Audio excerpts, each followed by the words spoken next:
आज gene start होगा ना, जीन। चलिए सुनिए अब। तो हम लोग अभी तक के क्लास में डीएनए और आरएनए का कंप्लीट कर लिए थे, ठीक। और आज स्टार्ट होगा कौन सा, जीन। तो जीन बहुत ही अच्छा टॉपिक है, एकदम छोटा सा है, तुरंत समझ जाइएगा।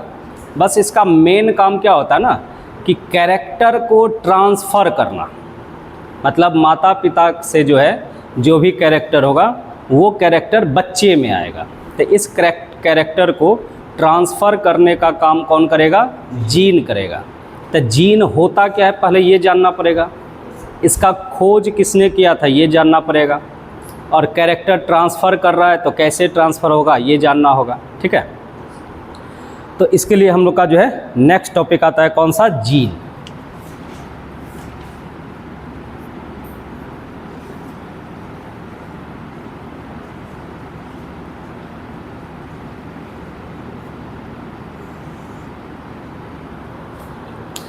तो देखिए जीन जो होता है ना, अब ये जीन देखिए भूत वाला जीन नहीं समझिएगा, भूत प्रेत वाला भी जीन होता है ना, तो वो जीन नहीं समझना है।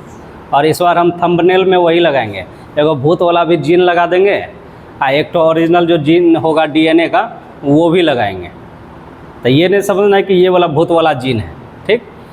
तो जीन आपके पास जो होता है वो डीएनए का एक छोटा सा टुकड़ा होता है, ठीक है। डीएनए का एक छोटा सा टुकड़ा होता है जिसको हम क्या बोलते हैं, जीन बोलते हैं। और ये जीन जो होता है आपका छोटा छोटा छोटा छोटा बिंदा जैसा होगा, ठीक है। मान लीजिए एक जैसे तिल होता है ना शरीर पे, तिल का जो दाग होता है, बस उसी तरह से समझ लीजिए आपका जीन होता है। तो जीन आपका क्या हुआ, तो डीएनए का एक छोटा सा टुकड़ा होता है जिसके ऊपर आप छोटा छोटा बिंदा जैसा स्ट्रक्चर होता है, जिसको बीड लाइक स्ट्रक्चर कहा जाता है। बीड लाइक स्ट्रक्चर कहा जाता है, और उसी स्ट्रक्चर को हम क्या बोलते हैं, जीन बोलते हैं, ठीक है। तो एक एक करके हम लोग को लिखते भी चलना है और फिगर भी बना देते हैं। तो देखिए जैसे हम लोग ये डीएनए का बना दिए फिगर,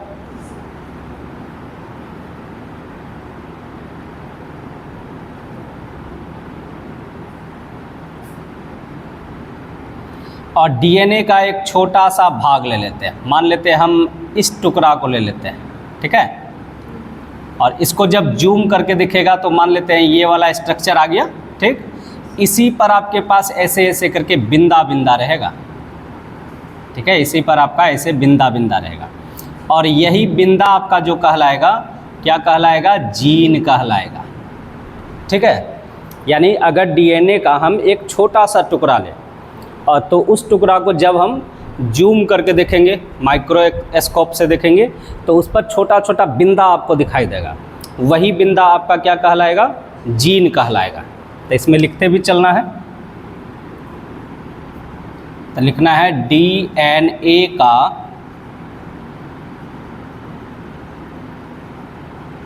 एक छोटा सा टुकड़ा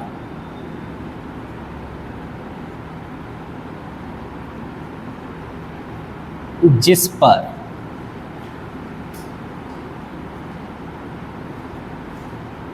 बिंदु मात्र का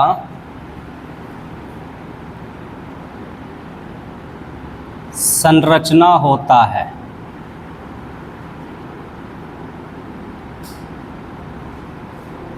बीड लाइक स्ट्रक्चर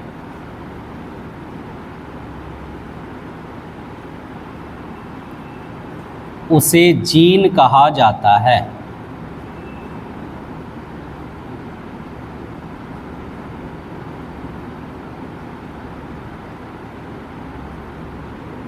उसे जीन कहा जाता है।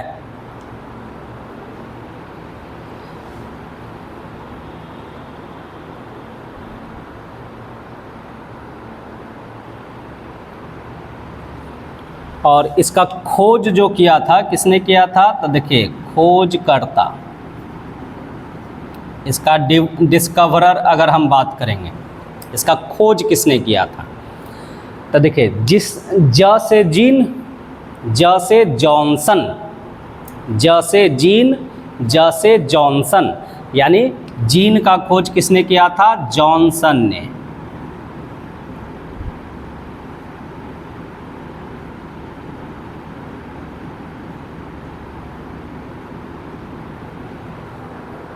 जीन का खोज किसने किया था? जॉनसन ने किया था।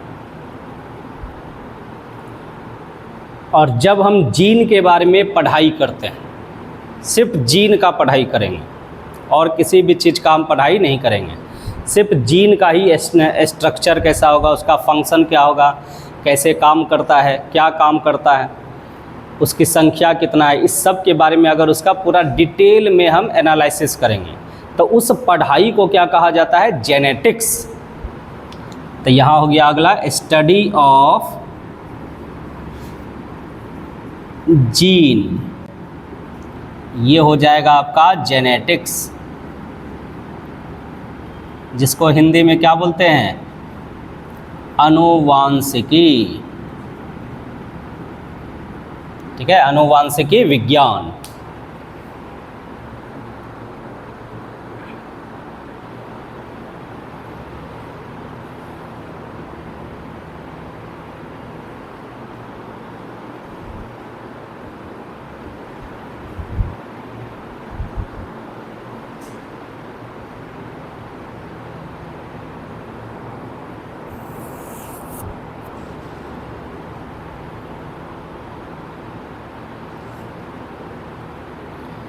अब देखिए, खोज किसने किया था? जॉनसन ने। लेकिन अगर आपको पूछा जाए फादर ऑफ जेनेटिक्स किसको कहा जाता है, फादर ऑफ जेनेटिक्स किसको कहा जाता है, तब यहाँ पर नाम चेंज हो जाएगा। ठीक है, लेकिन यही संजोग का बात है कि उसका भी नाम जी से ही है, लेकिन इंग्लिश में जी बोलना है, हिंदी में ज वाला नहीं बोलना है। तो उसका नाम था ग्रेगर जॉन मेंडल। ठीक है, मेंडल था, शॉर्टकट में उसको मेंडल भी हम बोल देते हैं। मिटा दे इसको।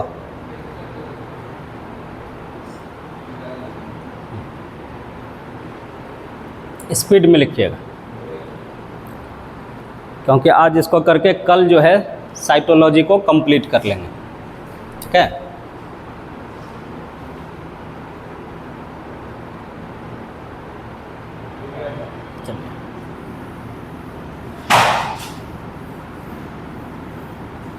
अब देखिए अगला आता है father of genetics. Father of genetics मतलब अनुवांशिकी का पिता किसे कहा जाता है? अनुवांशिकी विज्ञान का जनक किसे कहा जाता है? तो ये कौन थे? Gregor John Mendel.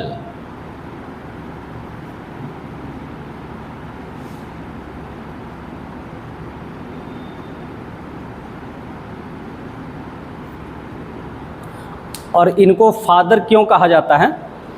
क्योंकि ये जो थे ना मेंडल साहब, ये एक देखिए माँ से मेंडल, अब माँ से मटर का पौधा, सब चीज़ देखिए नाम से ही रिलेटेड हो जाता बहुत चीज़, इसलिए याद रखने में आसानी होता है। तो माँ से मेंडल साहब जो है माँ से मटर के पौधे पे एक्सपेरिमेंट किए थे, और उस एक्सपेरिमेंट करने के बाद ये जेनेटिक्स से रिगार्डिंग थ्योरी दिए थे। ठीक है, उसके बारे में सब चीज़ बताए थे, इसीलिए ग्रेगर जॉन मेंडल को क्या कहा जाता है? फादर ऑफ जेनेटिक्स कहा जाता है। तो यहाँ से कभी कभी ये भी पूछ लिया जाता है कि ग्रेगर जॉन मेंडल ने किस पौधे पर एक्सपेरिमेंट किया था, किस पौधे पर किया था? तो मटर के पौधे पर किया था। तो यहाँ पर वो भी लाइन लिख दीजिए, मटर के पौधे पर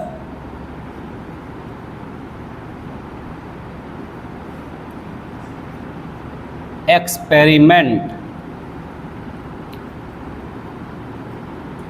करके थ्योरी दिया था। इसी कारण से इनको क्या कहा जाता है? Father of genetics.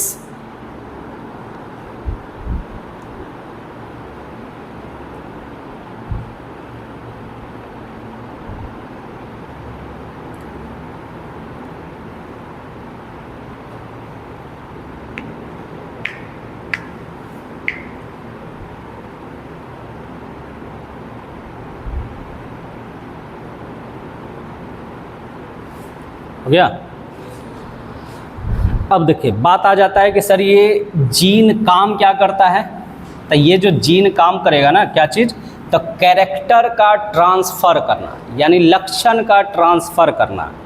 जैसे आपका हाइट जो है आपके पापा या मम्मी के हाइट से मिलता होगा, आपका रंग जो है आपके पापा या मम्मी के रंग से मिलता होगा, आपके आँखों का कलर होगा, स्किन का कलर हो गया, बाल का कलर हो गया, ये सारा चीज़ जो है वो माँ या पिता के कैरेक्टर से मैच करता है। ठीक है, यानी हम यहाँ अगर बात करेंगे तो जीन क्या काम करता है, तो लक्षणों का ट्रांसफ़र करता है।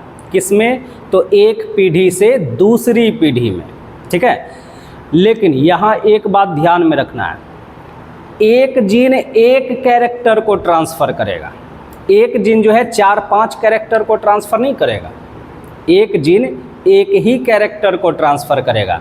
यानी हाइट लंबाई जो आपका हुआ है किसके अकॉर्डिंग हुआ है, मम्मी या पापा के अकॉर्डिंग। तब मम्मी का एक जीन होगा तो उसके अकॉर्डिंग हो सकता है, या पापा का एक जीन होगा तो उसके अकॉर्डिंग हो सकता है। आपके आँखों का कलर कैसा है, मम्मी के जैसा या पापा के जैसा। अगर पापा के जैसा होगा तो पापा का आँखों का कलर का एक जीन आपके में आया होगा। ठीक है, तो एक जीन एक ही कैरेक्टर को ट्रांसफ़र करता है। लेकिन अगर पूछा जाए कि टोटल कितना जीन होता है शरीर में, तो इसका कोई पता नहीं चला है, इसका कोई फिक्स नंबर नहीं पता है। लेकिन 2003-4 के समय एक प्रोजेक्ट आया था, ह्यूमन जेनोम प्रोजेक्ट। ठीक है, जीन के ऊपर आया था एक प्रोजेक्ट, मतलब आदमी के जीन के ऊपर एक प्रोजेक्ट चलाया गया था जिसको ह्यूमन जीनोम प्रोजेक्ट कहा जाता है। और इस प्रोजेक्ट के अकॉर्डिंग ये एक डिटेल एनालिसिस करने के बाद बताया गया कि मनुष्य के एक पीढ़ी से दूसरे पीढ़ी में लगभग 30,000 जीन ट्रांसफ़र होते हैं। ठीक है, लगभग 30,000 जीन जो है वो ट्रांसफ़र होते हैं। तो ये तो नहीं बताया कि 30,000 जीन होता है, ट्रांसफ़र होता है कम से कम, इतना आपको बता दिया गया, कम से कम 30,000 जीन तो ट्रांसफ़र होता ही है। यानी 30,000 जीन ट्रांसफ़र हुआ, इसका मतलब 30,000 कैरेक्टर ट्रांसफ़र होगा। ठीक है, 30,000 आपका कैरेक्टर ट्रांसफ़र होगा। भले हम लोग गिनती करने में नहीं बता सकते हैं सर 30,000 कैरेक्टर कौन कौन सा होगा, हम लोग नॉर्मली बता सकते हैं। जैसे हम लोग आँख का कलर बता दिए, हाइट बता दिए, बाल का कलर हो गया, नाक का स्ट्रक्चर हो गया, मोटा है कि पतले हैं बाद में पता चलता है, नहीं चलता है, बाल उड़ा हुआ है, कुछ स्किन डिजीज भी होता है। ठीक है, तो ये सारा चीज़ जो होगा आपका एक जीन से एक कैरेक्टर ट्रांसफ़र होता है।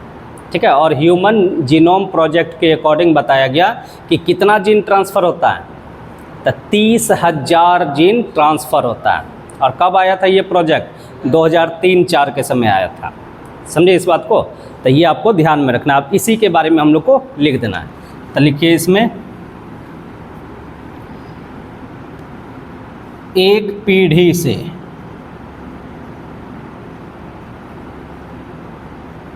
दूसरे पीढ़ी में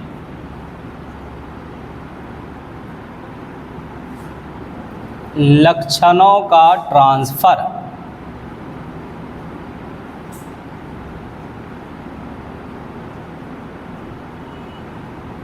जीन द्वारा होता है।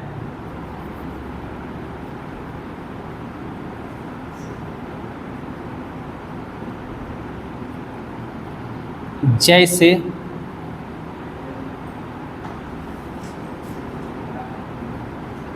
आँखों का रंग, बाल का रंग, लंबाई,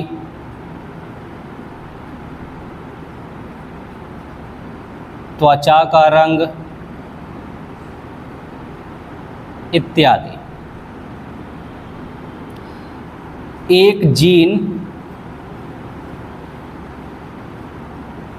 एक ही लक्षण को ट्रांसफ़र करता है।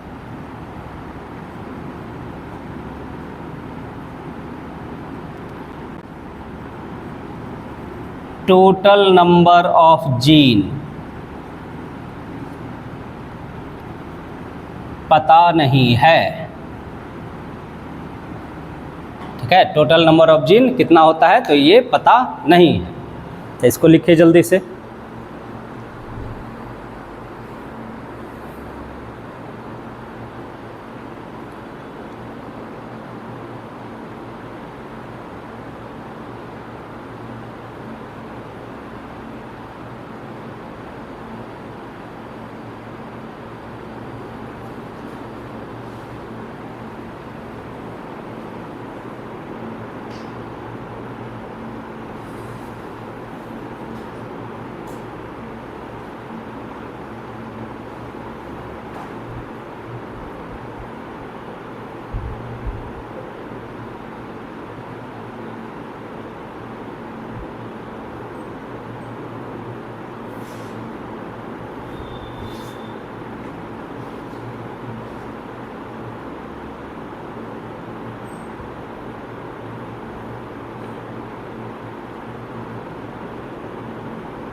हो गया?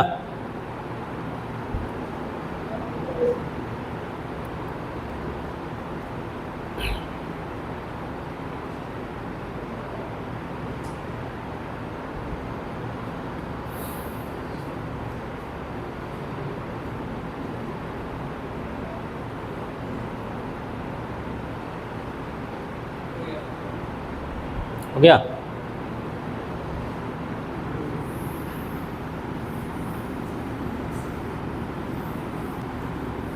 अब प्रोजेक्ट जो आया उसके बारे में भी लिख देते हैं। 2003-04 में आए ह्यूमन जीनोम प्रोजेक्ट के अनुसार यह बताया गया कि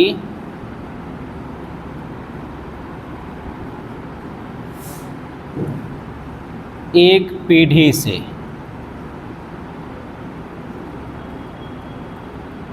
दूसरे पीढ़ी में लगभग 30,000 जीन ट्रांसफ़र होते हैं।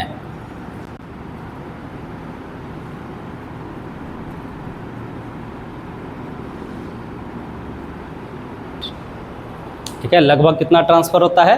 30,000 जीन ट्रांसफ़र होते हैं।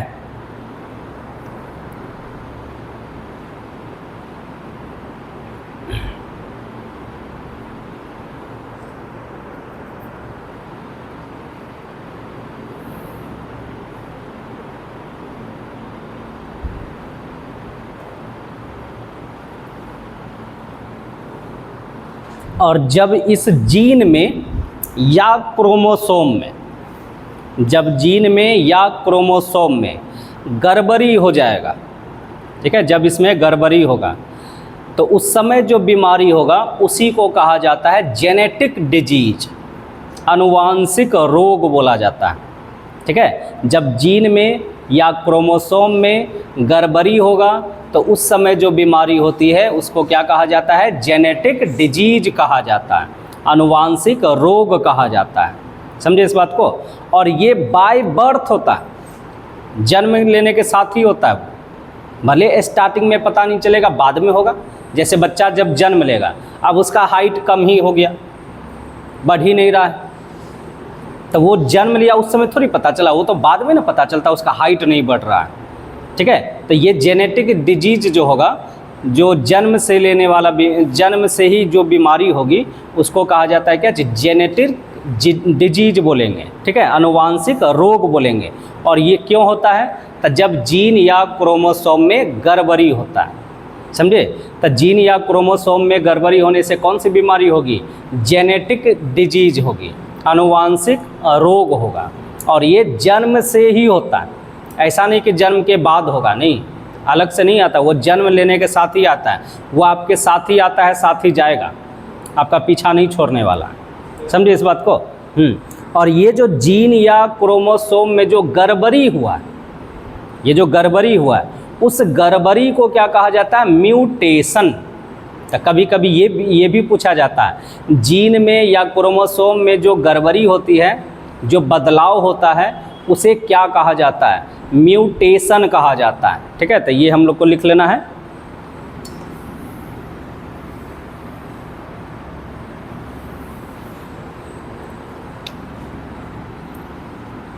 तो लिखना है जीन या क्रोमोसोम में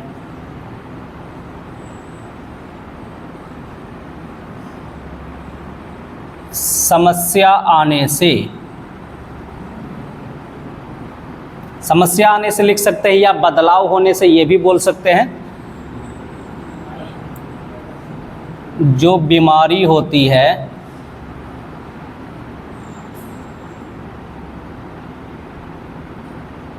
उसे जेनेटिक डिजीज या आनुवांशिक रोग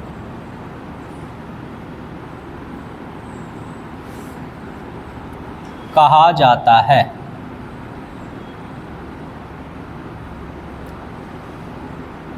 यह जन्म से ही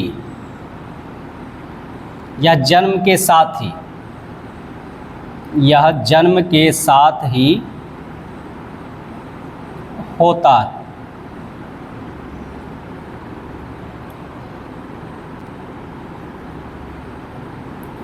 जीन या क्रोमोसोम में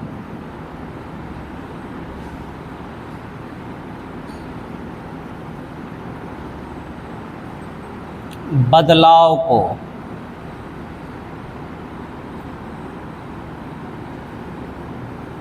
म्यूटेशन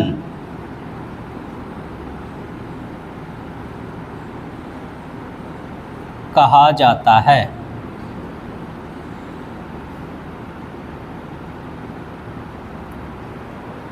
क्या कहा जाता है उसको, म्यूटेशन कहा जाता है।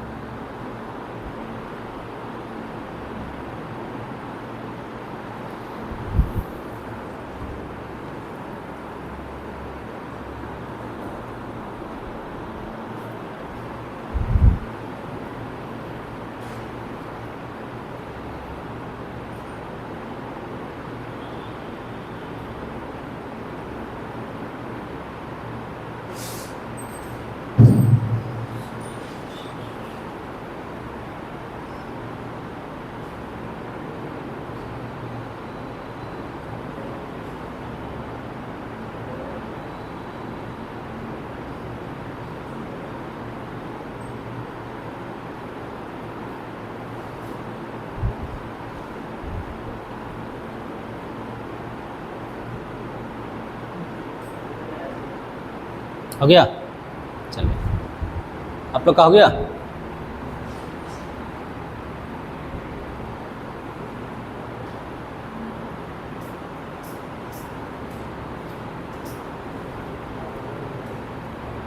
मिटा दें। तो ये हो गया जीन के बारे में हम लोग का। तो डीएनए भी हम लोग समझ गए, आरएनए भी समझ गए, और जीन भी समझ गए, प्लस में क्रोमोसोम भी कल समझ गए थे, नहीं समझ गए थे। अब आ जाता है अगला आपका माइटोकॉन्ड्रिया।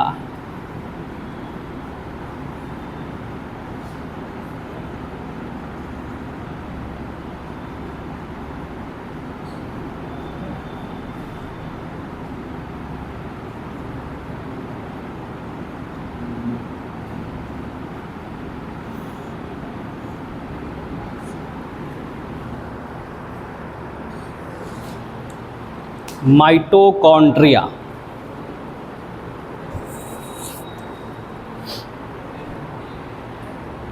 तो देखिए, माइटोकॉन्ड्रिया जो है ये बहुत ही इम्पोर्टेंट चीज़ है, बहुत ही इम्पोर्टेंट पार्ट है किसी भी सेल का। किसी भी सेल का सबसे इम्पोर्टेंट पार्ट ये है। जैसे न्यूक्लियस है, तो न्यूक्लियस के बाद ये है, ठीक है, ये भी होना ज़रूरी है। अगर ये नहीं रहेगा तो बहुत गड़बड़ हो जाएगा, समझिए आदमी जिंदा नहीं रह पाएगा, ठीक है। क्योंकि जितना भी आपका सेल के अंदर सेल्यूलर रेस्पिरेशन होता है वो सब एक तरह से माइटोकॉन्ड्रिया में ही होता है।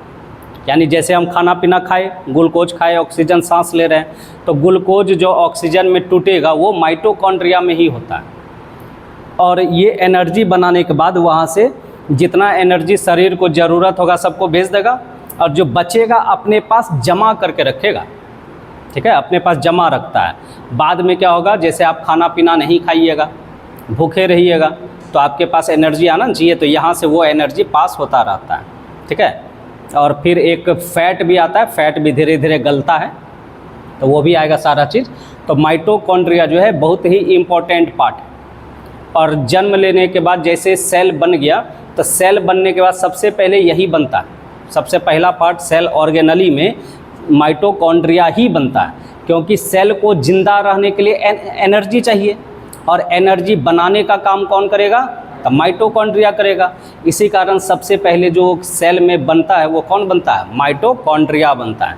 तो इसी कारण से एनर्जी बनाने के कारण और साथ ही साथ अपने पास एनर्जी स्टोर करने के कारण उसको क्या कहा जाता है, पावर हाउस कहा जाता है।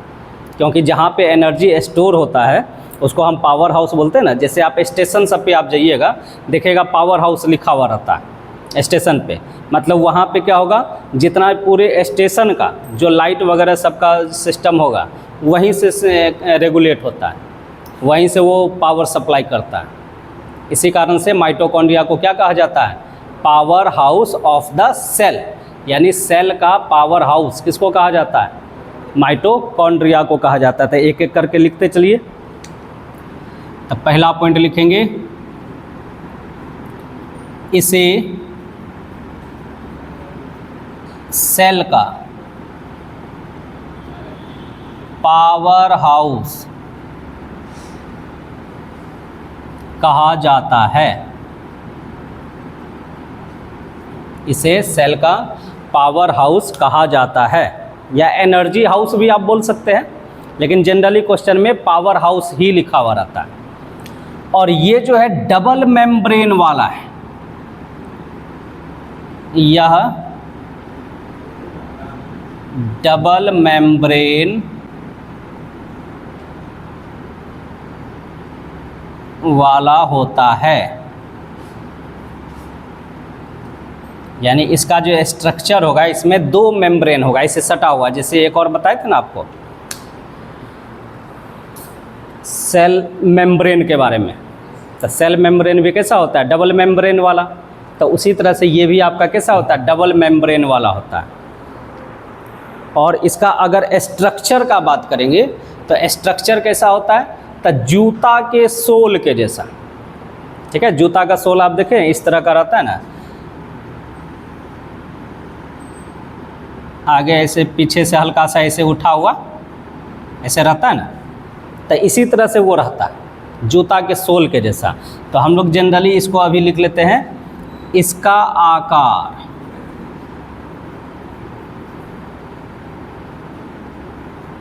जूते के सोल के जैसा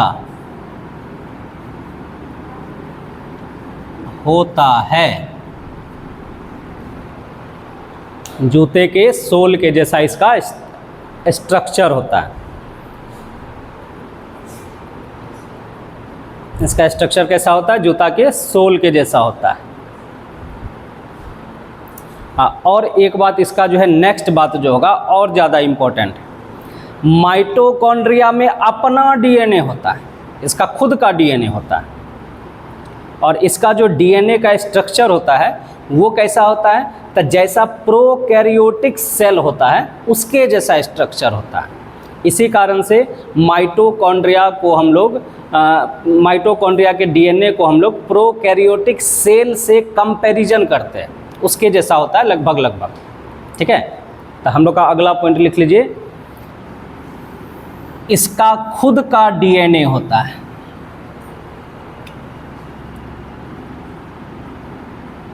इसका खुद का डीएनए होता है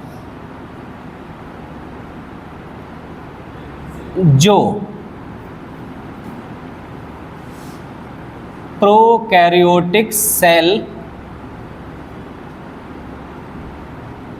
के जैसा होता है।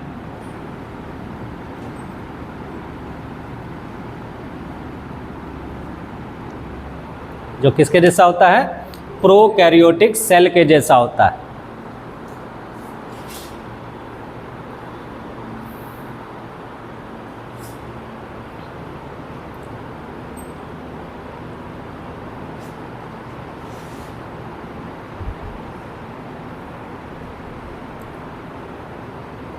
वाह, अच्छा एक बात बताए थे आपको, राइबोसोम कौन सा सेल में पाया जाता है? प्रोकैरियोटिक सेल में या यूकैरियोटिक सेल में? तो दोनों में पाया जाता है। राइबोसोम जो है दोनों में पाया जाता है। तो राइबोसोम को हम किसी भी सेल का क्या बोलते हैं उसको हम? यूनिवर्सल सेल ऑर्गेनली बोल सकते हैं। मतलब वो सार्वत्रिक घटक है। यूनिवर्सल मतलब क्या हुआ? जो हमेशा रहेगा, चाहे वो यूकैरियोटिक हो या प्रोकैरियोटिक हो, दोनों सेल में राइबोसोम होगा ही, होना ही है, उसको रहेगा ही। और फिर आगे जब हम राइबोसोम पढ़ेंगे तो राइबोसोम का हम कैटेगरी पढ़ेंगे, किस टाइप का कैटेगरी होता है उसका। दो टाइप का होता है, एक 70S होता है, एक 80S होता है, ठीक है, वो पढ़ेंगे। तो यहाँ पर हम लोग को जनरली आपको जानना है कि इसमें जो आपको राइबोसोम होगा वो कैसा होता है? 70S टाइप का होता है, ठीक है। तो यहाँ पर लिख दीजिए, इसमें 70S प्रकार का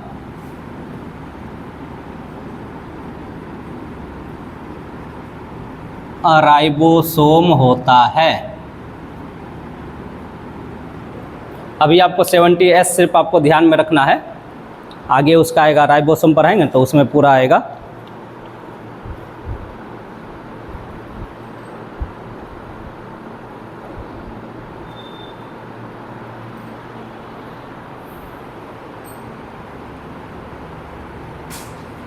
हो गया? अब देखिए, अभी एक बात हम बताए थे कि किसी भी सेल में सबसे पहले कौन सा सेल ऑर्गेनली बनेगा? माइटोकॉन्ड्रिया बनेगा। तो इसको लिख दीजिए, सेल के अंदर सबसे पहले माइटोकॉन्ड्रिया बनता है।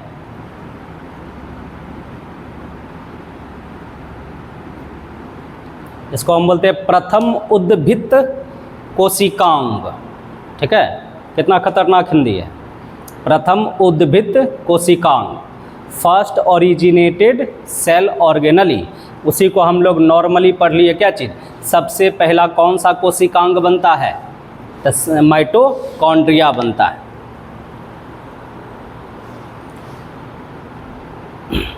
वाह, और अगला पॉइंट देखिए, इसको जो है हम लोग सेमी ऑटोनॉमस, क्या चीज़? सेमी ऑटोनॉमस बॉडी भी बोलते हैं। सेमी ऑटोनॉमस बॉडी भी बोलते हैं। क्यों? क्योंकि देखिए, माइटोकॉन्ड्रिया जो है एनर्जी खुद बना रहा है, खुद का डीएनए भी है, राइबोसोम भी है, सब चीज़ है इसमें। तो इसी कारण से इसको सेमी ऑटोनॉमस बॉडी बोलते हैं। जैसे आप सुनते होंगे ऑटोनॉमस यूनिवर्सिटी, तो ऑटोनॉमस यूनिवर्सिटी आपका क्या हो गया कि वैसा यूनिवर्सिटी जिसको दूसरे यूनिवर्सिटी सरकार से कोई मतलब नहीं है, प्राइवेट एक तरह से हो गया। जैसे जीडी गोइन का प्राइवेट यूनिवर्सिटी है ना, बहुत सारा यूनिवर्सिटी है, सुभारती हो गया, ठीक है, बहुत सारा यूनिवर्सिटी ऐसा जो प्राइवेट है खुद का। तो उसी को गवर्नमेंट से उसको कोई मतलब, गवर्नमेंट का सिर्फ क्या चीज़ है, उससे वो लाइसेंस लिया हुआ है कि हम भैया अपना काम चला रहे हैं, वो उसको मान्यता दे दिया, ठीक है आप अपना काम कीजिए। तो उसी तरह से इसको हम क्या बोलते हैं? माइटोकॉन्ड्रिया को सेमी ऑटोनॉमस बॉडी बोलता है। तो इसको लिख लीजिए,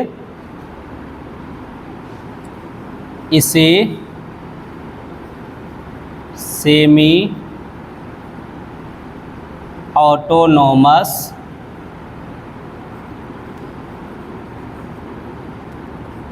हिंदी में बोला जाता है अर्ध स्वायत्त अंग कहा जाता है। मतलब ये अपना काम सारा चीज़ खुद कर सकता है, दूसरे से कोई मतलब नहीं इसको, लेकिन फिर भी है तो सेल के अंदर ही है ना। जैसे कोई भी यूनिवर्सिटी अपना सारा काम कर सकता है, लेकिन है तो गवर्नमेंट के एक तरह से अंदर ही ना।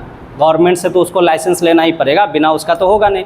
यूजीसी से मान्यता प्राप्त होगा तब नहीं यूनिवर्सिटी बनेगा। तो यूजीसी का जो नियम कानून होगा वो नियम कानून तो इसको फॉलो करना ही पड़ेगा। तो उसी तरह से ये जो माइटोकॉन्ड्रिया है, इसके पास सब चीज़ है, सब चीज़ अपना काम कर सकता है, लेकिन एक तरह से सेल में जो है तो सेल के अंदर में है ये। ठीक है, तो समझे इस बात को, हुआ ये चीज़। अब देखिए, जैसे आपको हम बोले थे कि सेल के अंदर बहुत सारा ऑर्गेनली होता है, बहुत सारा अंग होता है, जिसको कोशिकांग कहा जाता है, जिसमें सबसे बड़ा कौन होता है? तो न्यूक्लियस होता है। सबसे बड़ा कौन होता है? न्यूक्लियस होता है। अगर न्यूक्लियस से छोटा पूछा जाए तब कौन आएगा? माइटोकॉन्ड्रिया। मतलब दूसरा सबसे बड़ा कोशिकांग कौन होता है? माइटोकॉन्ड्रिया होता है। तो इसका लिख दीजिए, दूसरा सबसे बड़ा कोशिकांग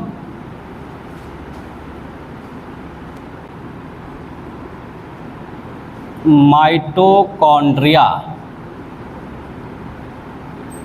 है। तो दूसरा सबसे बड़ा कोशिकांग कौन है? माइटोकॉन्ड्रिया है।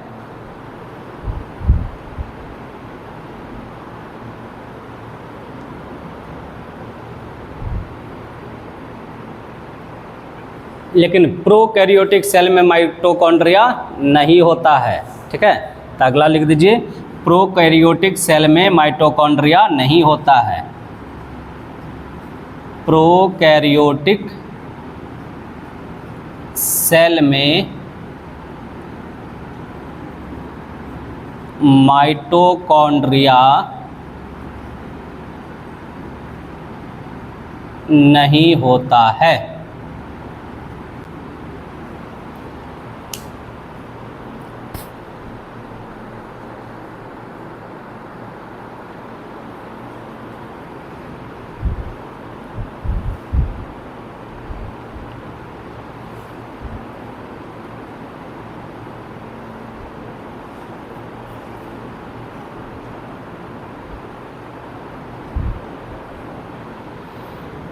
हुआ?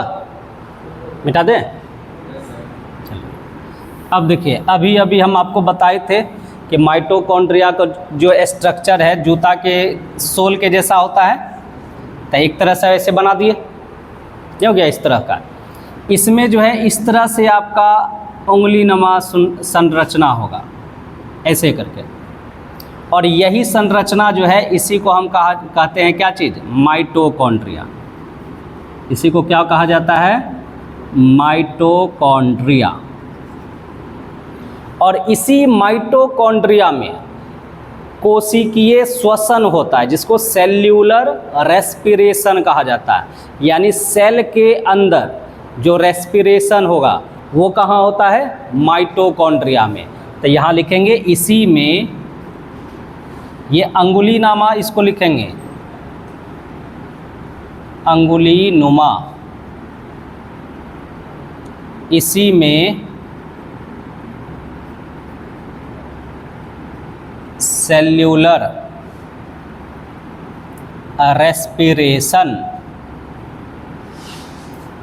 हिंदी में बोला जाता है कोशिकीय श्वसन,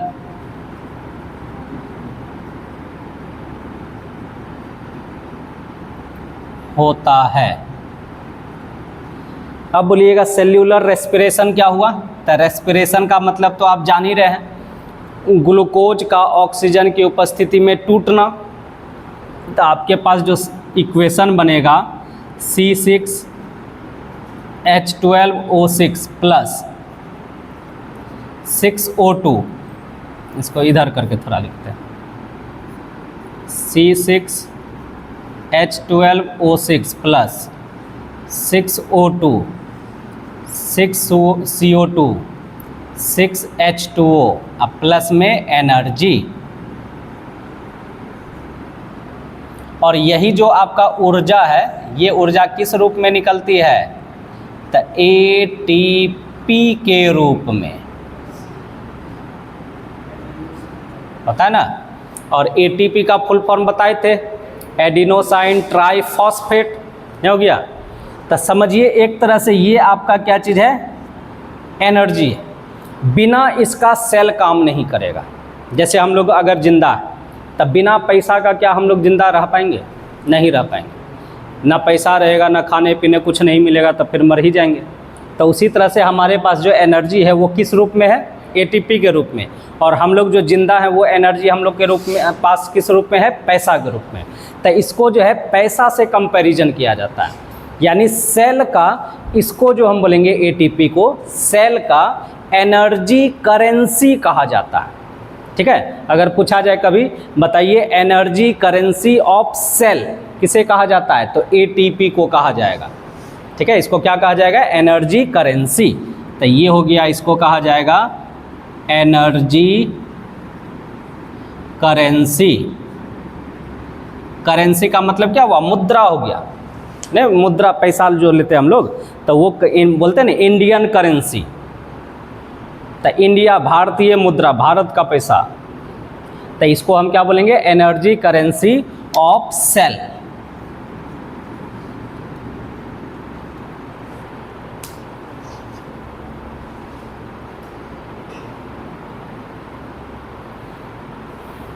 तो ये जो आपका पैसा जो जमा हो रहा है, एनर्जी जो जमा हो रहा है, किस में होता है? माइटोकॉन्ड्रिया में। इसी कारण से माइटोकॉन्ड्रिया को क्या कहा जाता है? पावर हाउस या फिर एनर्जी हाउस भी बोल सकते हैं। दोनों में से कुछ भी बोल सकते हैं।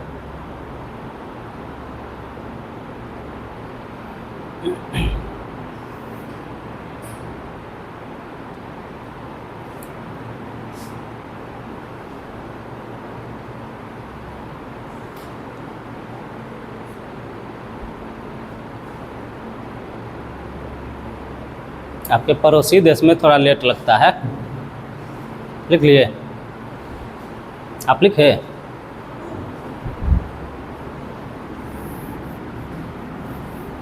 अब देखिए ध्यान से, अब बात करेंगे हम कि सर इसको खोजा किसने था? खोजकर्ता इसका कौन था? ठीक है, इसको खोज कौन किया था? तो दो आदमी थे, एक थे अल्टमैन एंड फ्लेमिंग। कौन था? Altman and Fleming.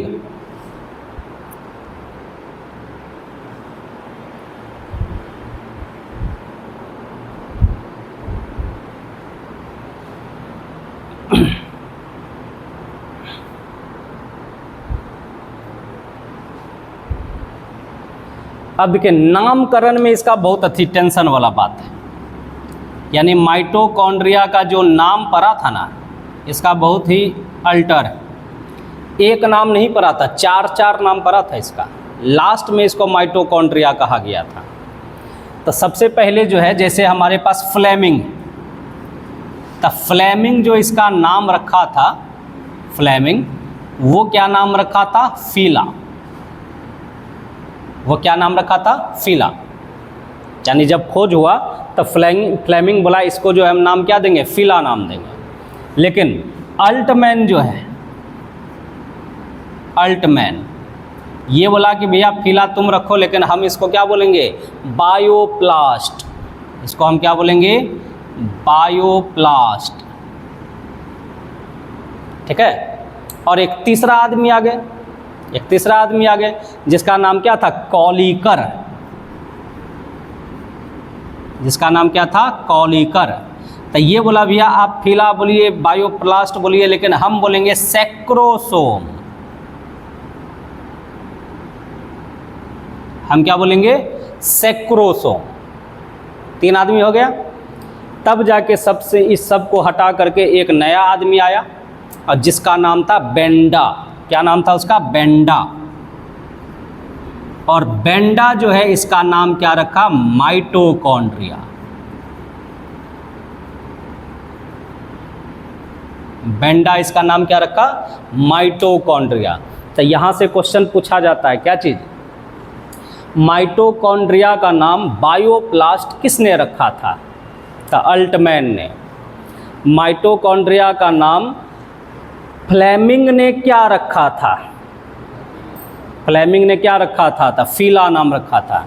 माइटोकॉन्ड्रिया का नाम माइटोकॉन्ड्रिया किसने रखा था? बेंडा ने रखा था। इसके नाम से बहुत बार क्वेश्चन पूछा हुआ है, हर एग्जाम में, बीपीएससी वगैरह सब में भी पूछा है। ठीक है,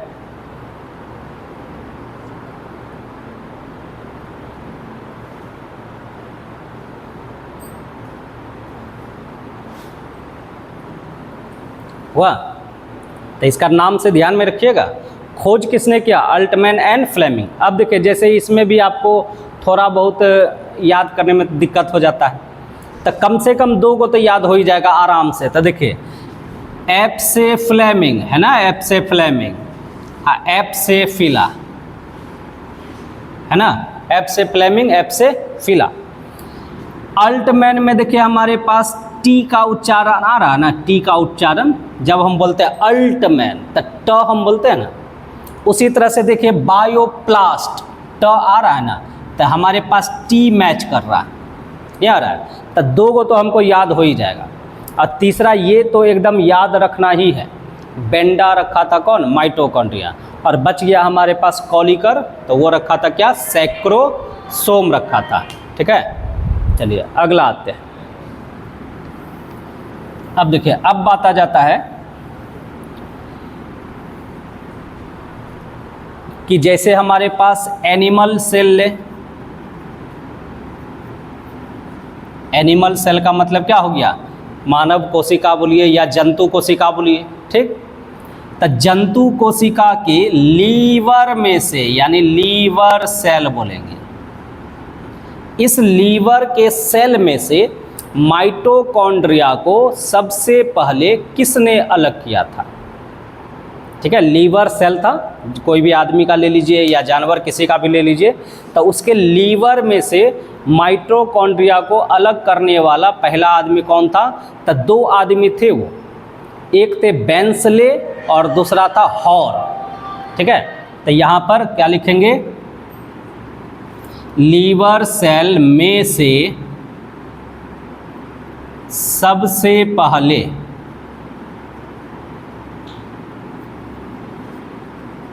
बेंसले तथा हॉर ने माइटोकॉन्ड्रिया को अलग किया था। जबकि अगर हम प्लांट का बात करेंगे, प्लांट सेल में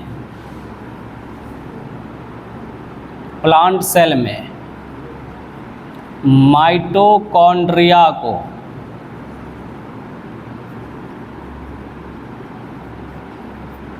अलग करने